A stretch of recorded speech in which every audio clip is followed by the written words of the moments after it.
Hello everyone, welcome to our channel. இன்றைக்கி நம்ம சேனலில் அழகான அண்ட் யூஸ்ஃபுல்லான வீடியோ அப்படின்னு சொல்லலாம். என்னுடைய பூஜை அறையை நான் என்ன மாதிரியான க்ளீனிங்கோடு வச்சுருக்கிறேன் அண்ட் ஆர்கனைஸ்டாக வச்சுருக்கிறேன் அப்படின்ற பற்றி தான். இது வெனஸ்டே எடுத்த விலாக் தான். சின்ன கிளாத் வச்சு காட்டன் கர்ச்சீஃப் வச்சு தான் நான் காஞ்ச பூ இதெல்லாம் விழுந்திருந்தது. என்ன தான் நம்ம மாலை மாதிரி கட்டி வச்சாலும் அதுலேருந்து 1-2 பூக்கள் விழுகும் இல்லைங்களா? அதை அப்பப்போ தொடச்சி வச்சிட்டோம்னா உங்களுடைய பூஜை ரூம் பார்க்குறதுக்குமே எப்பயுமே க்ளீன் அண்ட் ரொம்பவே ஒரு பாசிட்டிவ் வைப்ரேஷனோட கிடைக்கும். நான் இந்த டிப் தான் ஃபாலோ பண்ணிகிட்ருக்கிறேன்.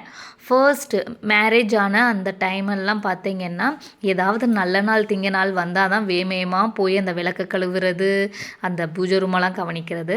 ஸோ இப்போ ஒரு 8 இயர்ஸ் ஆச்சு எனக்கு மேரேஜ் ஆகி. அதனால் அந்த தப்பெல்லாம் இப்போ பண்ணுறதே இல்லை. ரொம்பவே ஒரு ஆன்மீகம் பார்த்திங்கன்னா எனக்கு ரொம்ப ஒரு நிம்மதியை கொடுக்குது அப்படின்றதுனால நான் ரொம்பவே அதுக்கு ஒரு ரெஸ்பான்சிபிலிட்டி ஆகிட்டேன். ஸோ இதை நான் எப்போயுமே எவ்ரி ஃப்ரைடே அண்ட் டியூஸ்டே பார்த்திங்கன்னா நான் க்ளீன் பண்ணிட்டு தான் என்னுடைய பூஜை வேலைகளை நான் ஸ்டார்ட் பண்ணுவேன். அதுதான் எனக்கு ரொம்ப மனநிறைவாக இருந்த ரீசன்னாலையும் நான் இந்த மாதிரி செய்ய ஆரம்பிச்சிட்டேன். அதனால் எனக்கு நிறைய பெனிஃபிட்ஸ் கிடச்சிச்சு. என்னுடைய க்ளீனிங் ஒர்க் எனக்கு ரொம்பவே குறைஞ்சிச்சு. இல்லாட்டி ரொம்ப இதுக்கெல்லாம் பார்த்திங்கன்னா ஒரு ½ டே ஃபுல்லாக எனக்கு இதாகும். இப்போ நான் க்ளீன் பண்ணுற வேலை பார்த்திங்கன்னா சட்டன் ஒரு 5 minutes to 10 minutes தான் ஆச்சு.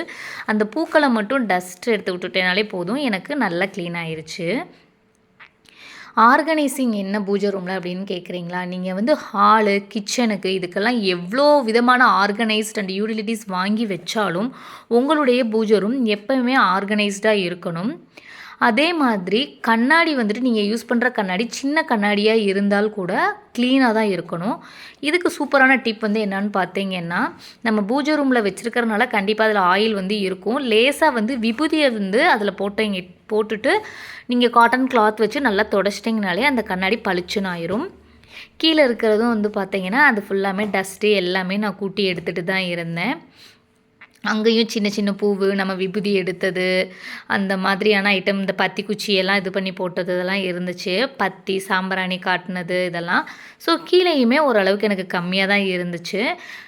நெய் தீபம் இந்த மாதிரிக்கு ஏற்றுற அன்னைக்கு நான் கீழே வச்சு தான் ஏற்றுவேன் அப்படின்றதுனால அந்த இடம் கொஞ்சம் ஆயிலாக இருந்துச்சு. அதுவுமே நான் லேசாக உப்பு போட்டு அந்த ஆயிலை க்ளீன் பண்ணிடுவேன். எப்பயுமே ஒரு காட்டன் கிளாத் பூஜை ரூமில் இருக்கணும்.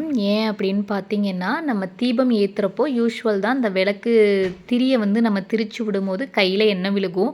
அது டக்குன்னு நம்ம என்ன பண்ணுவோம், தலையில் வைக்க ஸ்டார்ட் பண்ணிடுவோம் இல்லைங்களா? தலையில் கண்டிப்பாக நம்ம தீபம் ஏற்றக்கூடிய எண்ணெயை நம்ம திரி பிசைஞ்சதாக இருக்கட்டும், திரியை ஏற்றி விடுறதா இருக்கட்டும், அது சின்ன அளவு எண்ணெய் இருந்தால் கூட அதை நம்ம தலையில் தேய்க்கக்கூடாது. அது குடும்பத்துக்கும் நல்லது கிடையாது, அது நல்ல விஷயம் கிடையாது. அப்படின்றதுனால எப்பயுமே நான் ஒரு சின்ன காட்டன் கிளாத் நான் என்னுடைய பூஜை அறையில் கேரி பண்ணுவேன். அதே மாதிரி நீங்களும் ஒரு சின்ன ரொம்ப தூய்மையாக இருக்கணும்னு அவசியம் இல்லை. இது மந்த்லி ஒன்ஸ் நீங்கள் மாற்றினீங்கனாலே போதும். இப்போ கிச்சனில் தான் அதிகமாக டர்ட் ஆகும். பூஜை அறையை பொறுத்த வரைக்கும் அதிகமாக டர்ட் ஆகிறதுக்கு வாய்ப்பு இல்லை. நம்ம ஜஸ்ட்டு எண்ணெய் தான் துடைக்க போகிறோம். அதுவும் எண்ணெய் உங்களுக்கு ரொம்ப அதிகமாகிடுச்சுன்னா நீங்கள் கீழே போட்டுட்டு புது கிளாத் வச்சுக்கோங்க. நான் இந்த மாதிரியான ஆர்கனைசிங் ஐட்டம் தான் என்னுடைய பூஜை அறையில் வச்சுருக்கிறேன். அதை பற்றி நான் தனியாகவே உங்களுக்கு இப்போ என்னென்ன நான் அந்த பாக்ஸில் வச்சுருக்கேன்னு காட்டுறேன். இப்போ ஓவரால் வியூ காட்டுறேன். இந்த மாதிரி தான் பூஜை அறைக்கு யூஸ் பண்ணுற ஸ்ப்ரே, பன்னீர் பாட்டிலு, தீர்த்தம், திரி, சூடம் இந்த மாதிரி ஐட்டம் தான் ஆர்கனைசம் ஐட்டம்னு சொல்கிறேன். இதை நம்ம செப்பரேட் பண்ணி வச்சாதான் அந்த பூஜை அறையுமே ரொம்ப நீட்டாக இருக்கும் இல்லைங்களா? இதை ஓவரால் ஃபுல்லாக ஒரு பாக்ஸில் போட்டு டம்ப் பண்ணி வச்சு இப்படி பண்ணுறதை காட்டிலும் இந்த மாதிரி நீங்கள் தனியாக செப்பரேட் பண்ணி வைக்கும் போது உங்களுக்கு ஹேண்டில் பண்ணுறதுக்குமே ஈஸியாக இருக்கும், குப்பையும் ஆகாது. ஃபஸ்ட்டு விஷயம் என்ன ஆர்கனைசிங் பார்த்தீங்கன்னா, இந்த டேட்ஸ் டப்பா தான் நான் யூஸ் பண்ணேன். இதுக்காக நான் தனியாலாம் காசு கொடுத்து டப்பாலாம் வாங்கலை. இந்த டேட்ஸ் டப்பாக்குள்ளே நான் என்ன போட்டு வச்சுருக்கேன்னு பார்த்தீங்கன்னா, இந்த பாக்ஸ் ஃபுல்லாக திரி மட்டும்தான் போட்டு வச்சுருப்பேன். வெள்ளமிகளில் ஏற்றக்கூடிய அந்த சிகப்பு திரி, பச்சை திரி, மஞ்சள் இந்த மாதிரி இருக்கும் இல்லைங்களா? வாழைத்தண்டு திரி, இந்த மாதிரி திரி ஐட்டம்ஸ் ஃபுல்லாமே நான் இந்த பாக்ஸ்குள்ளே மட்டும்தான் போட்டு வச்சுருப்பேன். இது எனக்கு எடுக்கிறதுக்கும் ஈஸியாக இருக்கும். இப்போ விளக்குக்கெல்லாம் எண்ணெய் வச்சுட்டு திரி போடும்போது இந்த ஒரு டப்பா மட்டும் எடுத்து வச்சுட்டு எனக்கு ஈஸியாக அடுத்து ரெண்டாவதுமே மிச்சம் இருக்க திரியையுமே நான் அதில் கண்டிப்பாக கவனத்தோடு வைக்கணுன்ற ஒரு இதில் இருக்கிறதுனால எனக்கு திரி கீழே விழுகிறதுக்கு வாய்ப்பு கிடையாது. திரி வந்து கால் மீதி படுறது மாதிரியும் போடக்கூடாது. பூஜை ரூமாவே இருந்தாலும் கண்டேத்தமாக நம்ம திரியை வந்து போடக்கூடாது.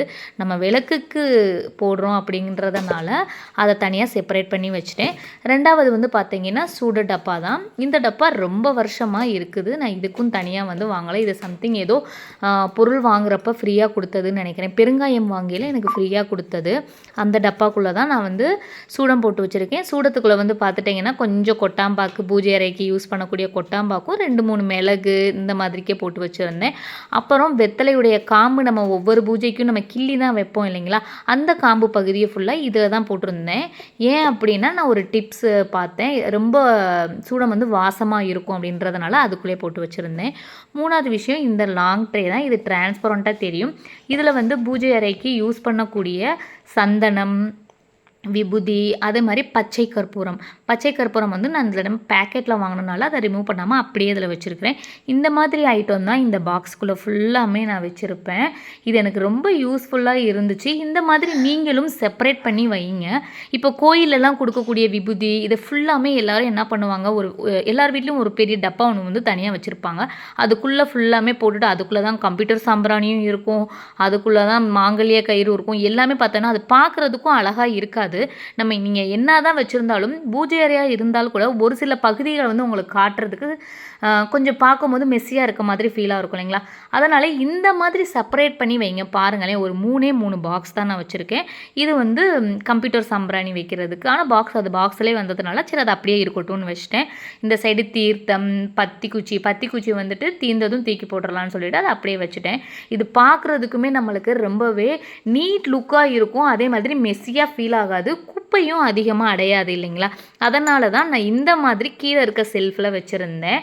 நீங்கள் வந்து செல்ஃப் இல்லைன்ற பட்சத்தில் நம்மளுக்கு பாய்ஸ் ஷர்ட்லாம் வந்துட்டு பார்த்தீங்கன்னா ஒரு லாங் சைஸ் ட்ரே ஒரு பாக்ஸில் வரும் பார்த்தீங்களா, அந்த பாக்ஸில் கூட இதை கீழே வச்சு ஓவரால் வந்து நீங்கள் இதை வச்சு உங்களுடைய பூஜை அறையில் ஓரமாக வச்சுக்கலாம். அதுவுமே பார்க்குறதுக்கு நீட்டாக இருக்கும்.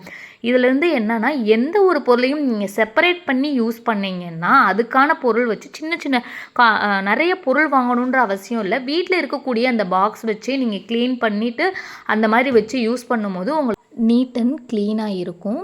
இது வந்து செவ்வாய்க்கிழமையில் ஏற்றக்கூடிய உப்பு தீபம் அந்த விளக்கெல்லாம், மண்சட்டி விளக்கெல்லாம் நான் கீழே வச்சுருப்பேன். அப்புறம் சாமி ஃபோட்டோவுக்கு மஞ்சள் வைப்பேன் இல்லைங்களா, மஞ்சள் சந்தனம் அந்ததுக்கான பாக்ஸு எப்போயுமே அந்த பாக்ஸில் தான் நான் பண்ணுவேன்.